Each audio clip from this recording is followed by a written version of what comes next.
Welcome back, free minds. Few people have stirred as much controversy and been a lightning rod for all kinds of debates, and for that matter, changed as many lives as Jordan Peterson. If you don't know about him, I highly suggest you check him out. Maybe start with this video.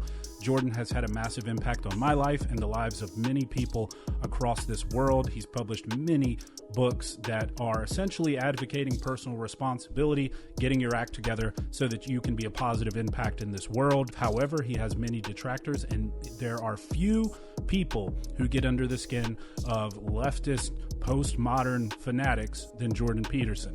Let's get into it. Why is society overly feminized? Well, I didn't ever say that society was overly feminized. So if we're going to discuss my views, we should use my actual word. Whew, already. I love it. Let's go. All right, this is by Unique Improvement. I guess they put these clips together. So I'm excited for this. What is the purpose precisely? I am quoting things that you said. Why? What is it that you're trying to establish? Because you said them. I thought we were talking about masculinity. We are. No, we're not. Yes, we are. How are we talking about masculinity? Because I'm asking you what you think of men and of women. Basically what you've been trying to do, I would say for the last 15 minutes, is put me into a sequence of corners by accusing me of various forms of misbehavior. So why are we doing that? What's the point here? These are things that you said. My job as a journalist is to ask questions about what you represent and the ideas that you defend. Your job is also to select the things that you might ask about in some manner that doesn't indicate a substantive bias. You picked 3 things to talk to me about in the last 20 minutes that were very carefully selected. Like, why did you pick those things? Because this is my job. So one thing I love about Jordan Peterson, if you guys are new to Jordan, check him out. Obviously, most of you probably aren't. You've probably consumed a lot of his content if you're looking at my channel. But one thing I love about Jordan is, well, 2 things I love about Jordan amongst a lot of things. Intellectual honesty and the willingness to call people out and to say the things that maybe others would shy away from in these exchanges. So with that journalist right there, Jordan basically turned it back around on him and said, well, why are you asking me these specific things? And then the guy, of course, played coy and said, well, this is my job. I'm just asking you about things you said, as though he's doing it just sort of indifferently and he doesn't have an objective in mind, which is, of course, not the case. If you're a journalist and you're good at your job, that's not the case. You ask a line of questions to get at a particular answer or to at least portray the person you're interviewing in a certain way, generally. So Jordan straight up asks him that, and they're not used to that. And so he really scrambled there and had no idea how to respond.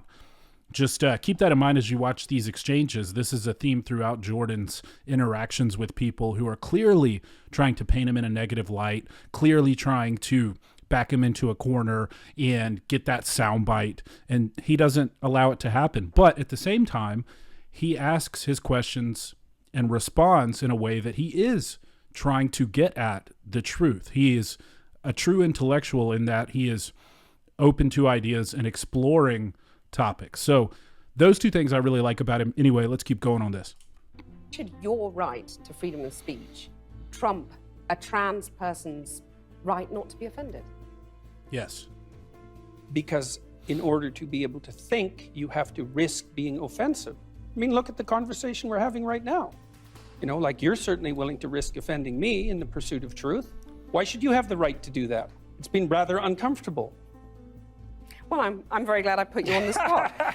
Well, I'm very glad that I have exercised my freedom of speech. You get my point. It's like you're doing what you should do, which is digging a bit to see what the hell's going on. So and that is what you should do. But you're exercising your freedom of speech to certainly risk offending me. And that's fine. I think more power to you as far as I'm concerned. So you haven't sat there and I'm just trying to work that out. I mean, Gotcha. You have. In that exchange, which, by the way, you should watch that entire interview. It's great. And she tries to come after Jordan and gets absolutely demolished, for lack of a better term. Basically, there was a unanimous decision across the internet that she got killed in this interview by Jordan because she was so pointed in her attacks. And when he hit back in ways that she didn't expect, she really had no rebuttal. and didn't really know where to take the conversation. But so the point he's making here, and this is a great one, and I think it's very important, is that if you want true equality, which I think everyone does, right? If you want true equality, then you have to be willing to say, I'm open to being offended as well. Because most of the people on the left today, let's just call it like it is, are more than willing to criticize. They're more than willing to offend who they see as their rivals and opponents. However, they do so on the grounds that what their opponents are saying is offensive, and so therefore they have a right to, or even further, what their opponents are saying is offensive, so therefore they should not be allowed to say those things. It can't go one way. It has to go both ways for intellectual honesty and for us to get at the truth. So if you're going to be open to attacking others and offending others, you have to also yourself be open to being offended. And that's the point Jordan's making here. If you want to think and you want to discuss ideas, you have to be open to the possibility of being offended. And she has no way of responding here. She basically concedes that he got her. Got me. You have got me. Maybe you just think that women should be equally represented in the decision-making fora of our nation. Maybe that's really just about having proper equality in a body that's meant to be representative. Well, I do believe that women should have... I don't understand your question, I guess. I guess you don't. That's pretty obvious, unfortunately. Well, how about if you phrase it more clearly, instead of just insulting me? And see, that right there is what I was talking about earlier, where he's extremely honest and he's willing to say, I don't understand the question, and instead of insulting me, why don't you just rephrase it? Because he really does want to answer the question. He doesn't play a lot of these back and forth games like you see a lot of pundits do. And this woman is just ridiculously smug. She's got an awful attitude. You can tell she has this air about her where she thinks she's better than Jordan, and it's pretty gross. And he basically, instead of clashing back at her in a combative way, he just says, well, why don't you re-ask the question? Like, why don't you do a better job of phrasing the question instead of saying, oh, you must not understand. I guess not. So anyway, again, this entire interview is really good. I highly suggest you guys check it out. Look at it this way. Let's talk about quotas for a minute.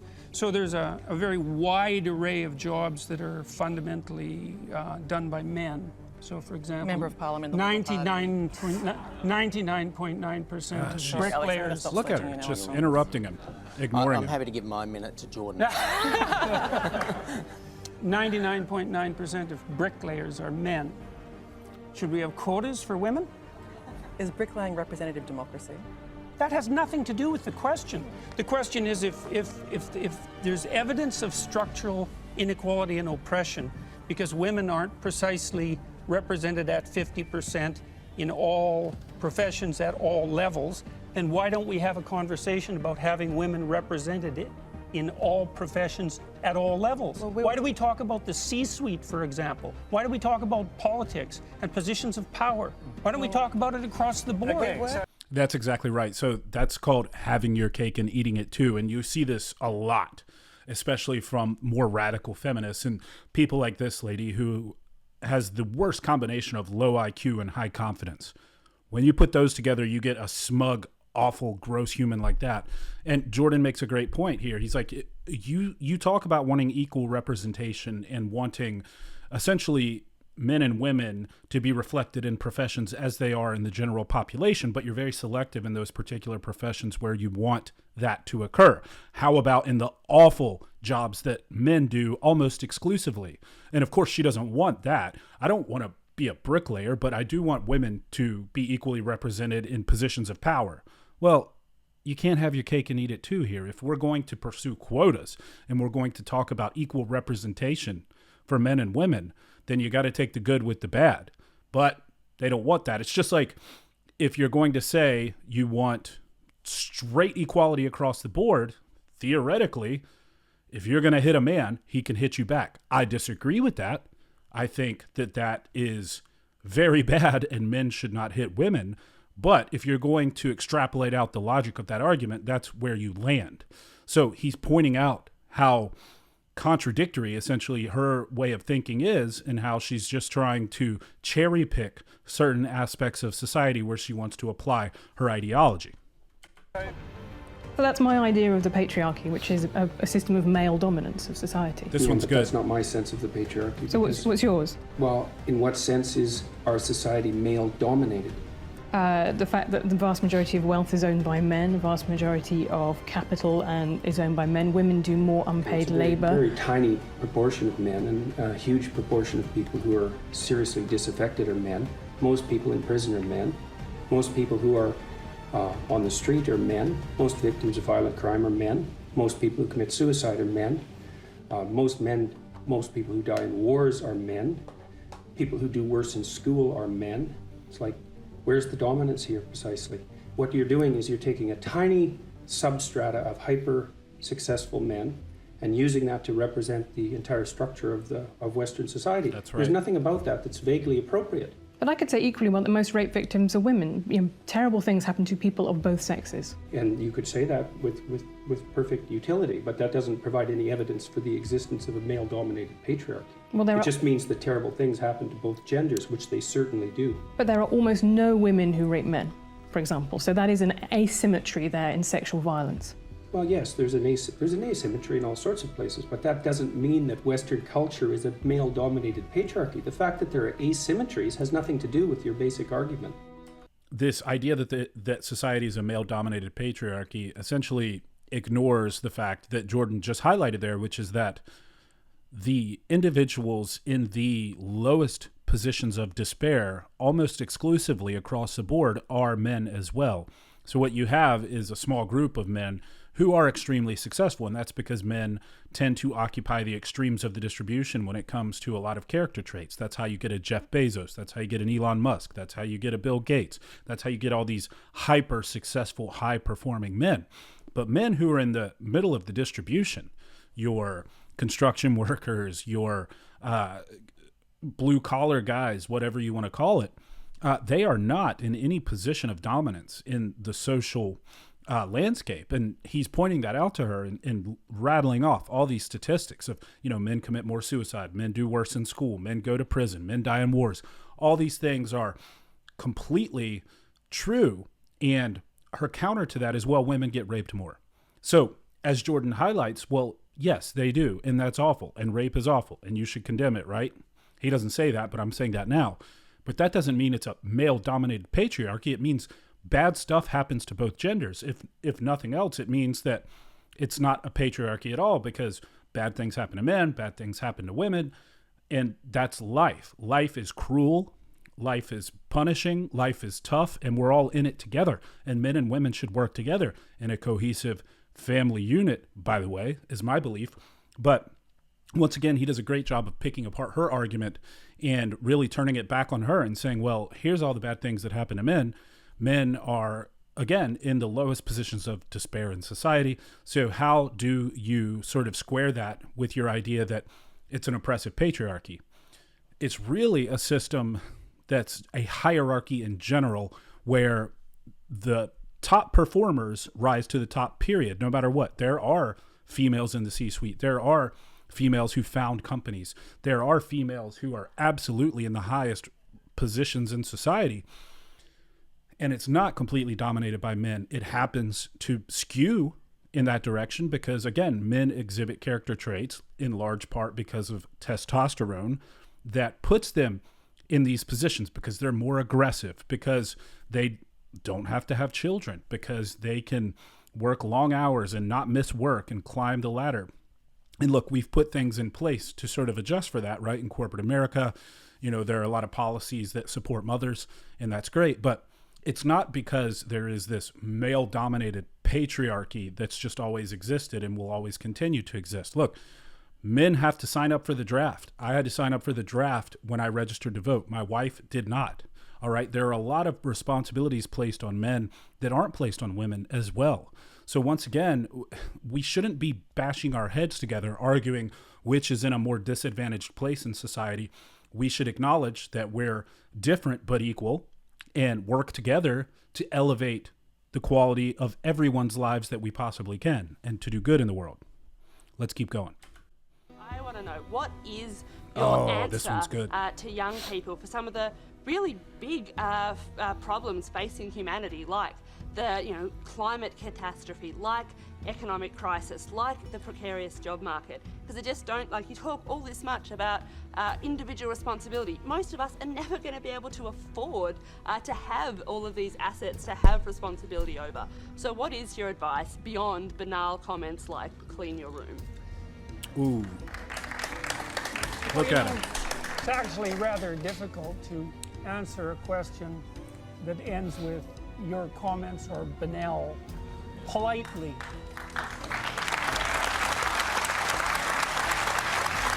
So, I would consider that more of an opinionated personal and political statement than actually a question. So why don't you try reformulating that so that there's an actual question there? Once again, he does the same thing that he did earlier, where instead of just refusing to answer or being combative, which, I mean, he's being a little combative there, rightfully so. She called him banal. He says, well, why don't you reformulate your question? Because he genuinely does want to answer it and he wants to have an exchange. And by the way, this person is just the perfect example of someone who wants to shirk individual responsibility, play the victim, and place blame elsewhere instead of on herself. And you're going to see that. Good.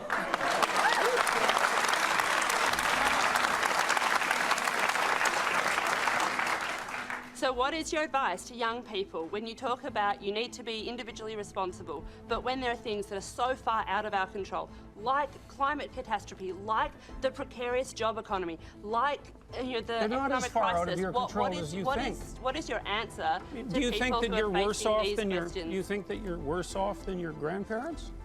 I think there are different challenges. Do you think you're worse off than your grandparents?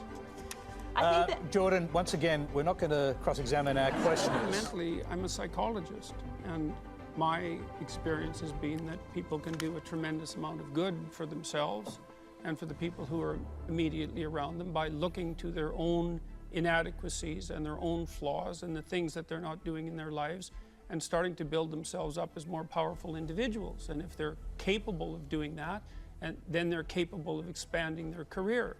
And if they're capable of expanding their career and their competence, then they're capable of taking their place in the community as effective leaders. And then they're capable of making wise decisions instead of unwise decisions when it comes to making collective political decisions.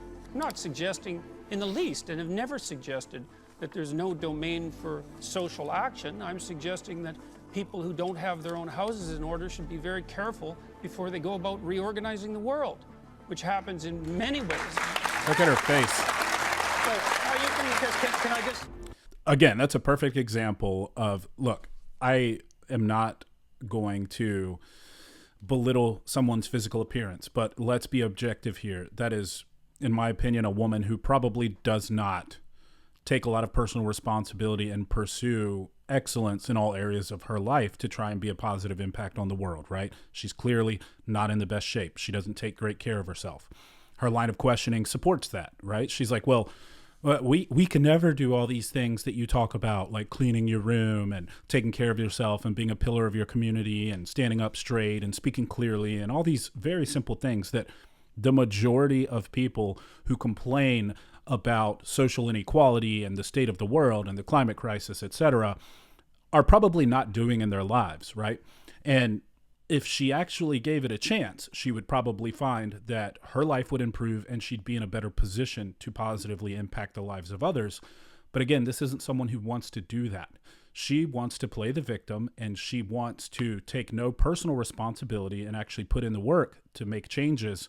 And you see this a lot with young people today. I mean, look, I'm on the top edge of the millennials. I'm 35 years old, and there is a drastic difference between myself and Gen Z. I came up with a sense of responsibility, with a sense of civic duty, with a sense of being a positive impact on those around me. First starting with myself, then my family, then my community, then my state, et cetera, et cetera, et cetera. And that's how it works. If you can't fix yourself, you can't fix the world. These people want to essentially pass go, collect $200 and jump all the way to, go again, and instead of putting in the work to make their way around the monopoly board. And it just doesn't work that way. And I think he does a good job of calling that out. Why do you feel that someone's personal gender identity and pronouns infringes your free speech? This is the early Can days. one not also argue, based on your interpretation, that professors can use racial slurs in their classroom and that the inability to do so would violate their freedom of speech? There's a difference between saying that there's something you can't say and saying that there are things that you have to say. That's and right. I regard these made-up pronouns, all of them, as the neologisms of radical PC authoritarians. Do you understand that? And I'm not a fan of that sort of person. And the reason I'm not a fan of that sort of person is because I've done my homework. I've read everything I can get my hands on in the development of authoritarian political systems, and I know the literature inside out and backwards. And I am not going to be a mouthpiece for language that I detest. So a very important nuance of that little exchange right there is that when Jordan rose to prominence, it was because he spoke out against a Canadian bill that aimed to compel speech.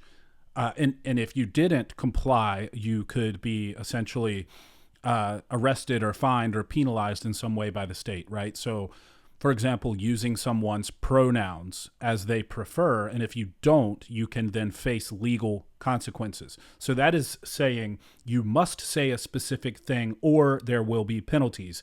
That is very different than saying that you can't say a particular thing, like something deemed as hate speech, right? That's very different. The state saying you must say this word versus the state saying you shouldn't say these words, which, by the way, I think free speech should apply across the board. Hate speech is still free speech, and I think it serves a better purpose to allow hateful people to speak up, because now you know who the bad people are, right? I think that open language and open communication solves a lot of problems, but in this case, he makes a very good case against compelled speech. And so that's a very big difference.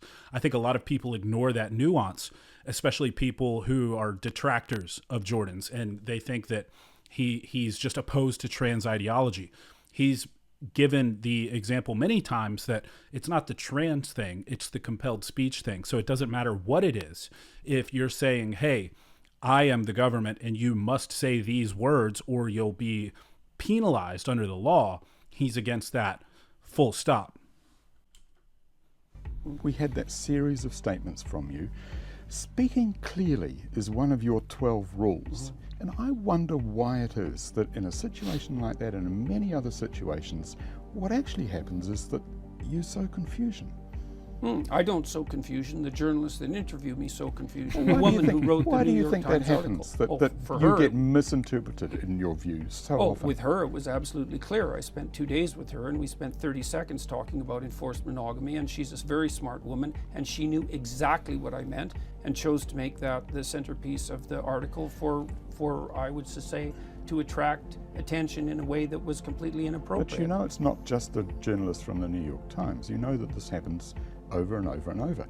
That's because the journalists read each other's journalism, and they don't read the books, and they don't watch what I'm saying. Never with you. The fault is... Well, no, the fault is sometimes with me. I mean, it's not like I always say everything perfectly.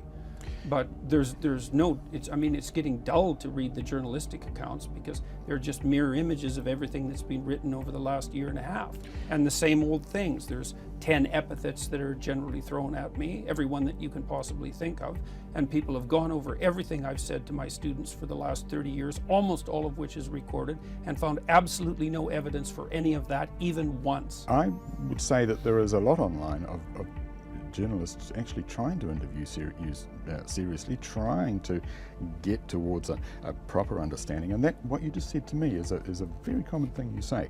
I've been over the evidence. There is no evidence anywhere. It isn't just me that's been over the evidence. It's people that have been trying to take me out who've been over the evidence and have not been able to find any. And that's very true. There is a prolific amount of material online from Jordan's days, even as a professor, before he sort of elevated into the political and cultural zeitgeist and became this public figure and public intellectual. You can watch tons of his lectures to his students. There's thousands of hours of content of Jordan Peterson, and he is absolutely right there. He makes a great point. And it's pretty ironic that this, I don't know, journalist, reporter, whoever this guy is saying what he's saying when he's not himself being genuine in his pursuit of knowledge either. But I think that they actually can't even see that because they've lived in their own echo chambers for so long. Like Jordan says, the journalists just read the other journalists, and it perpetuates this positive feedback loop.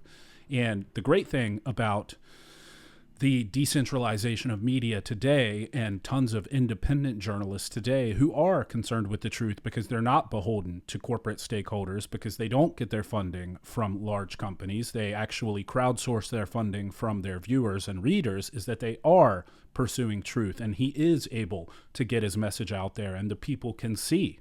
Once again, open communication, open fora, open debate is the best way. And I think that despite all the attempts at his detractors to take him down by misconstruing his words, the truth still comes through. I do stand by my original statement, though, that there's a brand of more radical feminism that insists that our culture is best characterized as an oppressive patriarchy, and I think that, first of all, that's an appalling sociological doctrine, and I think it has very negative psychological effects. And they won't be limited to men, because if it's true that there's something toxic, let's say, about masculinity per se, what that will inevitably mean is that as women adopt more masculine roles, traditionally, what is that toxicity somehow going to go away? But that's a straw man, because no one says there's anything toxic about masculinity per se. What do you mean no one says that? The term exists. No, they How is that a straw man? Well, where did the term come from? It's a phrase that's used about forms of masculinity that are harmful to men and women. It's not about masculinity per se. You must know that. I read the American Psychological Association guidelines for the treatment of boys and men, and I know perfectly well that this is no straw man. Why do you think it is that so much of what you say is so very popular with the alt-right? It isn't. And you don't have any evidence for that at all. Any more than the evidence that alt-right people watch this show. Neonite website, Saviour of Western Civilization. Oh, well, that was all taken apart today by a number of Jewish publications, by the way, showing that, first of all, that was all satirical commentary on the part of the alt-right, directed at taking me down, for example. And there was an alt-right article yesterday published saying that I was a Jewish stooge and shill. So this is absolute nonsense, and I don't appeal primarily to the alt-right. There's no evidence for that at all. It's that the people who say Jordan Peterson is alt-right are it's so ridiculous, man. It's like saying Ben Shapiro is alt-right. It often gets thrown around, this term alt-right. It probably gets used to describe me because it's really just any person that doesn't agree wholesale with the views of the extreme left in today's culture. And so, of course, Jordan gets called that. Meanwhile, he's working at the Daily Wire with Ben Shapiro now. I don't think the alt-right embrace that too much. Last I checked, they're not exactly a fan of Jewish people. So all of these alt-right accusations of Jordan Peterson are just absolutely ridiculous. And again, he's so sharp and so intellectually equipped to argue his points that he just dismantles that. It's the proclivity I never said primarily, Jordan. What I'm interested in is why you think that you get the reaction that you do from the alt-right. Looking at the Cathy Newman documentary. What reaction? Interview. There's 10 million people watched that and commented on it. I'm talking about what I saw, and I'm curious to know what your reaction was to the glee with which the alt-right seized upon that interview. I don't accept. Should we deal with the death threats? I mean, she had, I think, a dozen. I don't accept the concept that it was the alt-right that was doing this. There were 10 million people who commented on that video, and about 95% of them commented negatively on Cathy Newman's behavior. You think there's 10 million alt-right trolls watching that? A trans woman is a real woman. I don't really like the way those questions are formulated. Now, I don't know what that means. What do you mean, a real woman? Well, I'm asking you, in your mind, it depends what you think a real woman is, but do you think a trans woman is a woman? No. Why not? Because I think that women are capable, generally speaking, of having babies, and they have female genitalia, and they have an XX chromosome. And also in that same interview, he asked her what a woman was, and she couldn't tell him, for the record. look at the studies, and I'm really also very much interested in studies like the analysis that was done by the American Psychological Society, which looked at 45 analysis of whether there's sex difference over 20 years, and its conclusion was that men and women are basically alike in terms of personality, in terms of cognitive ability, in terms of leadership. But what it did find was that media depictions of men and women as fundamentally different perpetuate misconceptions, as does workplace. Men and women actually are more the same than they are different. But the issue is that small differences at the population level can turn into very large differences at the extreme. So, for example, men and women are broadly similar with regards to aggression, although men tilt a little bit more towards aggression. So that if you picked a random person out of the population, male and female, and you guessed that the male was more aggressive, you'd be right 60% of the time. But if you take the 1 in 100 most aggressive people, they're all male. And that's why the overwhelming proportion of people who are in prisons are male. Now, do you want to equalize that, just out of curiosity? What about bricklayers? They're 99% male. And we've got about 3/4 of the population now in universities in the humanities and social sciences are female. Yeah. Are we going to equalize that? And men work longer hours. They work more dangerous jobs. They're more likely to move. They're more likely to work outside. They're more likely to participate in jobs in the STEM fields that are scalable. They make more money for those reasons. And that's all hidden under the idea that the reason that men and women make different amounts of money is because of their gender. She obviously has no rebuttal to that because it's absolutely true. And what I like in that last exchange is that he stays very calm and level-headed and just gives a factual answer. And what you often find is in these exchanges between guys like Peterson, between guys like Shapiro, between guys like Matt Walsh, all of the sort of personalities who represent the right in today's modern discourse, I guess you could say, although Jordan, now he's with the Daily Wire, but he doesn't necessarily call himself a conservative. And he's critical of conservatism in some ways too. But they're all level-headed and factual and come prepared with objective, logical arguments. Meanwhile, those who are attacking them, like this woman here, while she did talk about a study from the American Psychological Society, I think, if I'm not getting that wrong, she didn't care to go any deeper. And Jordan breaks that down in a really simple way to explain to her. The problem is that with these perceived inequalities in society, we'll often jump to the worst conclusion that for some reason we're not giving women the same opportunities. We're not allowing women to pursue their interests when in fact that's not the case. Save some societies in the East, right? The Middle East specifically, it's as egalitarian as it gets. Equality of opportunity exists across the board for men and women. Now, you see that in Scandinavia, and I don't know if Jordan mentioned that in any of these clips, but the Scandinavian countries are the most egalitarian nations in the world. That is to say, there's the most equality of opportunity for men and women, and what they have found is that you actually see the opposite effect of what they intended. Men and women have different interests. Men are more aggressive. Women are more agreeable. Men are more interested in things and objects and thusly go into STEM fields more often. Women are better with people. They're more nurturing. I wonder why. Maybe because they are mothers, right? And so you see more disparities between men and women in the most egalitarian nations. And that completely defied what they thought was going to happen. And there's nothing wrong at all with men and women being different. In fact, it's an asset. It's not a liability. It's a beautiful thing. Jordan uses bricklayers as an example a few times in these different clips. Look, I'm sure a lot of women, I'm sure my wife appreciates that she doesn't have to go be a bricklayer in the name of equality, right? Men have a proclivity towards doing certain things, and women have a proclivity towards doing different other things.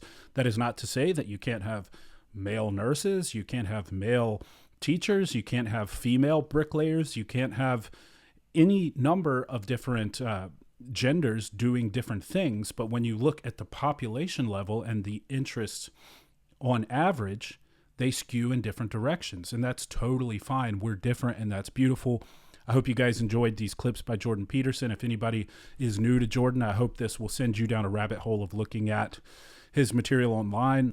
He's one of my favorite modern day intellectuals. I've read all his books, and I highly recommend you do the same. If you guys have any suggestions for clips you want me to react to, or if you have any feedback on this one, please leave it down below. Make sure you like, subscribe, turn on the notification bell, share it with your friends if you got any value out of this. And until next time, my friends, keep your minds free.